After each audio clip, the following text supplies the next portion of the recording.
Hello everyone, welcome to my channel. So as you all know कि कल IBPS PO का notification रात में आउट हुआ। इस बार नो डाउट बहुत अच्छी वैकेंसीज आई हैं, लेकिन वैकेंसीज के साथ बहुत सारे फैक्टर मैटर करते हैं। ऐसा नहीं कि वैकेंसीज बहुत अच्छी आई हैं तो बहुत अच्छे चांसेस हो जाते हैं सिलेक्शन के। वो एक तरह से हो भी जाते हैं, लेकिन जो एग्ज़ाम का पैटर्न है वो बहुत ज़्यादा मैटर करता है कि उसमें हम कितना क्वालिफाई कर पाएंगे या हम कितना अच्छा परफॉर्म कर पाएंगे। प्रीलिम्स एंड मेंस, इंटरव्यू, सारी प्रोसेस की अगर मैं बात करूँ, क्योंकि नेट पे ऐसा होता है ना कि सब आपको उसके बताएंगे बहुत अच्छी वैकेंसीज है, आप ये कर सकते हो, आप यहाँ से पढ़ लो, इतना पढ़ लो, ऐसे नंबर आ जाएंगे। लेकिन एक एस्पायरेंट जो खुद एग्ज़ाम देता है और उसने ऑलरेडी एग्ज़ाम दिए हुए हैं, तो वो आपको शायद अच्छे से बता सकते हैं कि क्या होता है जब मेंस में किसी सब्जेक्ट का वेटेज कम होता है या ज़्यादा होता है, उसमें पैटर्न चेंज होता है। मेरी बात करूँ तो मैंने भी आईबीपीएस पीओ के मेंस दिए हुए हैं, और अगर मैं लास्ट ईयर की बात करूँ तो लास्ट ईयर में प्रीलिम्स में पैटर्न चेंज हुआ था। यानी प्रीलिम्स में इंग्लिश तो 30 मार्क्स का ही था, लेकिन रीजनिंग उन्होंने 40 मार्क्स का कर दिया था एंड क्वांट 30 मार्क्स का कर दिया था। तो क्वांट में क्या चेंज हुआ था? क्वांट में ऐसा हुआ था कि जो क्वेश्चन थे 0.83 समथिंग ऐसे मार्क्स के हो गए थे। लेकिन इसका मतलब ये नहीं है कि प्रीलिम्स बहुत आसान हो गई थी या बहुत ही ज़्यादा डुएबल साइड पे हो गई थी। अगर मैं कट ऑफ की बात करूँ तो डेफिनेटली प्रीलिम्स का कट ऑफ कम जाता है, आप अगर एग्जाम से अगर कट ऑफ की कंपेयर करोगे तो।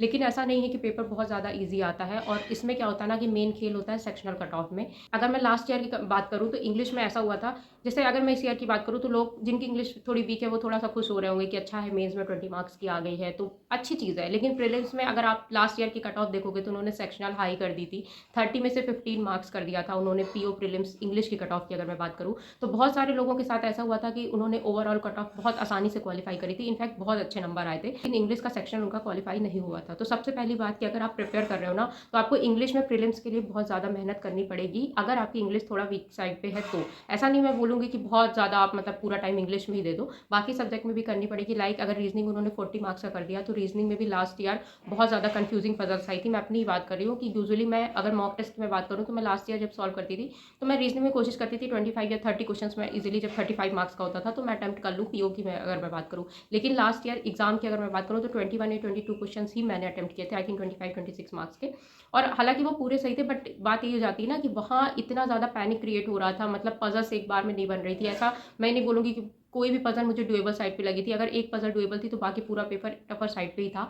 Same goes with quant. Quant में भी ऐसा था कि ऐसा नहीं है 30 मार्क्स के क्वेश्चन कर दिए हैं तो वहाँ पे कुछ भी डुएबल साइड पे हो, ऐसा कुछ भी नहीं था। पेपर का लेवल उतना ही टफ था जैसे आता है। तो उन्होंने क्या किया ना, सेक्शनल कट ऑफ को ऊपर नीचे कर देते हैं प्रीलिम्स में। तो अगर आप ये सोच के अगर खुश हो जाओगे कि इंग्लिश मेंस में कम हो गई है तो हमें ज़्यादा मेहनत नहीं करनी, तो आपको प्रीलिम्स के लिए मेहनत करनी पड़ेगी, क्योंकि प्रीलिम्स का कट ऑफ हाई जाता है। लास्ट ईयर जाके चेक भी कर सकते हो कि इंग्लिश में बहुत लोगों के साथ ऐसा हुआ था कि उनकी बहुत अच्छी प्रिपरेशन थी बट वही कट ऑफ सेक्शनल हाई चला गया। उसके बाद अगर मैं मेंस कंपेयर करूँ तो लास्ट ईयर ऐसा हुआ था कि रीजनिंग जो था पहले 1 आवर का होता था, लेकिन वो 50 मिनट्स का कर दिया था। लेकिन इस बार 45 मिनट्स का कर दिया, यानी 40 क्वेश्चन 60 मार्क्स एंड 45 मिनट्स। तो यहाँ से भी टाइमिंग मेंस में या प्रीलिम्स में एक एक मिनट बहुत ज़्यादा मैटर करता है, 5 मिनट बहुत ज़्यादा होते हैं।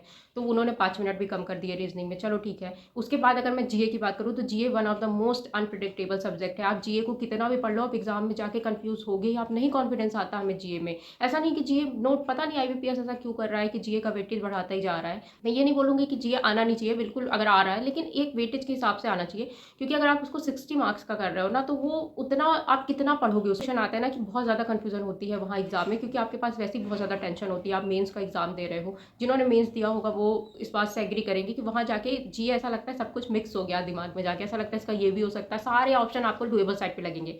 और जो 2 मार्क्स के क्वेश्चन होते हैं कभी कभी वो डबल फिलर्स के साथ दे देते हैं, दो दो ब्लैंक दे देते हैं, तो एक अगर आ रहा है तो दूसरा नहीं आ रहा है। तो बहुत सारी चीज़ें हैं उसमें। पहले जीए ऐसा था 50 मार्क्स का होता, 35 क्वेश्चन होते थे, इस बार 40 क्वेश्चन 60 मार्क्स का कर दिया है जीए को। यहाँ जीए में 5-6 नंबर लाना मुश्किल हो जाता था, अब तो 60 मार्क्स कर दिया तो उसका सेक्शनल कट ऑफ भी हाई जाएगा, तो वहाँ पे सबसे ज़्यादा प्रॉब्लम होगी। करूँ तो इंग्लिश पहले ऐसा होता था 35 क्वेश्चन 40 मार्क्स के आते थे और 5 क्वेश्चन 2 मार्क्स के रहते थे। लेकिन इस बार उन्होंने हाफ मार्क्स कर दिया ईच क्वेश्चन, तो अब मुझे नहीं लगता कि वो लेवल में कुछ खास फर्क होगा। क्योंकि अगर मैं एसबीआई पीओ मेंस के जो भी अभी मॉक लगा रही हूँ तो उसमें भी मुझे लेवल में कोई खास फर्क लग नहीं रहा है। वो वैसे ही दिख रहा है कि उतना ही ज़्यादा टफ है जितना वो मेंस में होना चाहिए, कि अगर उनका सब्जेक्ट वाइज अगर मार्किंग कम हो गई है तो वो ईजियर साइड पे क्वेश्चन है, ऐसा तो मुझे कहीं नज़र नहीं आ रहा।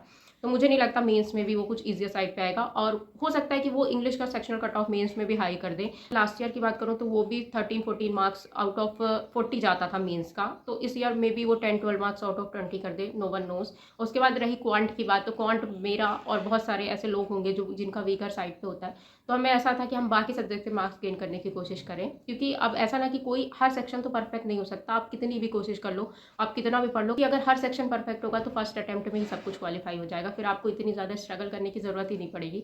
तो वही हो जाता है ना कि अब इस बार तो क्वांट पहले 35 क्वेश्चन थे 50 मार्क्स के, इस बार 40 क्वेश्चन कर दिया 60 मार्क्स का। मेंस में ऐसा होता है कि अगर फॉर एग्जांपल नंबर सीरीज दे रहा है, वैसे तो मेंस में बहुत कम चांसेस होते हैं पीओ मेंस की अगर मैं बात करूँ, और अगर आ भी गई ना तो वो उसमें क्वाड्रेटिक ऐड कर देगा, अलजेब्रा ऐड कर देगा। तो अगर आप किसी तरह नंबर सीरीज निकाल भी लोगे तो आप आगे जाके फंस जाओगे उसमें क्वेश्चन में।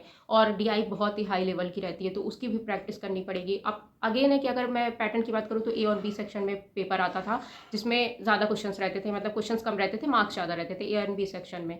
अब इस बार वो कैसा करेगा ये भी पता नहीं, वो तो एग्जाम टाइम में ही पता चलेगा कि इक्वल डिस्ट्रीब्यूशन कर रहा है कि नहीं। क्योंकि लास्ट ईयर की मैं बात करूँ, लास्ट ईयर जब प्रीलिम्स में उसने चेंज किया था ना, तो बहुत सारे लोगों ने सब बोला था कि अब रीजनिंग का वेटेज बढ़ गया तो हो सकता है 5 क्वेश्चन 2 नंबर के आ जाए तो वो 40 में कन्वर्ट हो जाएगा। लेकिन ऐसा नहीं हुआ था। रीजनिंग में एंड क्वांट में उन्होंने क्वेश्चन का मार्क्स कम कर दिया था एंड रीजनिंग में पर क्वेश्चन मार्क्स बढ़ाया था, मतलब इक्वल वेटेज कर दिया था। ऐसा नहीं कि कोई 2 मार्क्स का क्वेश्चन था।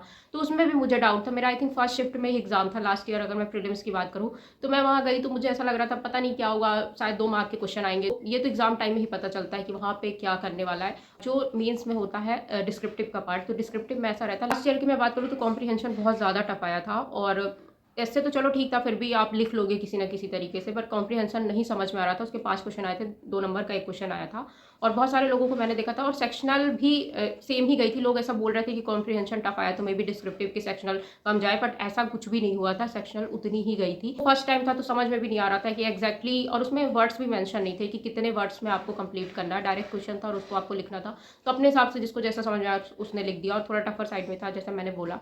तो बहुत सारी चीज़ें मैटर करेंगी मेंस के लिए। ऐसा नहीं है कि आप इंग्लिश को पूरा ही इग्नोर कर दोगे। प्लीज़ प्रीलिम्स के लिए आपको इंग्लिश बहुत अच्छे से पढ़नी पड़ेगी, एंड मेंस के लिए आपको सारे सब्जेक्ट पढ़ने पड़ेंगे। और जीए की रही बात, तो मैंने जैसे ही बोला, जीए बहुत अनप्रिडिक्टेबल होता है। कभी कभी हम बहुत पढ़ के जाते हैं लेकिन वहाँ 2-4 क्वेश्चन भी नहीं होते हैं, और कभी कभी ऐसा होता है कि हम बहुत लाइट स्टडी करके जाते हैं कि चलो जीए तो वैसे नहीं होगा, और वहाँ क्वेश्चन अच्छे आ जाते हैं, डुएबल साइड में आ जाते हैं। तो वो तो वहीं जाके पता चलेगा कि कैसा पेपर आ रहा है या हम कैसा अटेम्प्ट कर पा रहे हैं। पहले से कुछ भी माइंड में सेट करके नहीं जाना है। हम किसी भी सब्जेक्ट को लाइटली नहीं ले। इस बार वैकेंसीज ज़्यादा है तो इसका मतलब ये बिल्कुल नहीं है कि कट ऑफ कम जाएगी, क्योंकि हर बार ऐसा प्रिडिक्ट होता था कि इस बार तो पेपर टफर साइड में इसकी सेक्शनल कम जाएगी और इसकी कट ऑफ कम जाएगी, पर ऐसा कुछ भी नहीं हुआ है। हर बार कट ऑफ हायर साइड पे ही रही है और बढ़ती ही जा रही है। तो कंपटीशन हर साल इंक्रीज हो रहा है। अगर वैकेंसीज ज़्यादा आई हैं तो लोग भी ज़्यादा होंगे, कंपटीशन भी ज़्यादा होगा। यूट्यूब में कोई बात नहीं करता है, वो सिर्फ एस्पायरेंट ही समझ सकता है, क्योंकि वो उस दौर से गुजरा हुआ होता है। उसने ऑलरेडी प्री मेंस दिए हुए होते हैं, तो उसको पता होता है कि अगर कुछ चेंजेस हो रहे हैं तो लास्ट ईयर उसका क्या इफेक्ट था, तो इस ईयर क्या इफेक्ट हो सकता है। उसके पॉइंट ऑफ व्यू को अगर आप समझेंगे तो आप अच्छे से समझ पाएंगे कि इसका एक्जैक्टली इफेक्ट क्या होता है अगर वैकेंसीज ज़्यादा है, अगर पैटर्न चेंज हो रहा है। तो अगर अच्छी वैकेंसीज हैं तो उसके साथ पैटर्न भी चेंज हुआ है, कंपटीशन भी इंक्रीज हुआ है, तो हमको हर चीज़ माइंड में रख के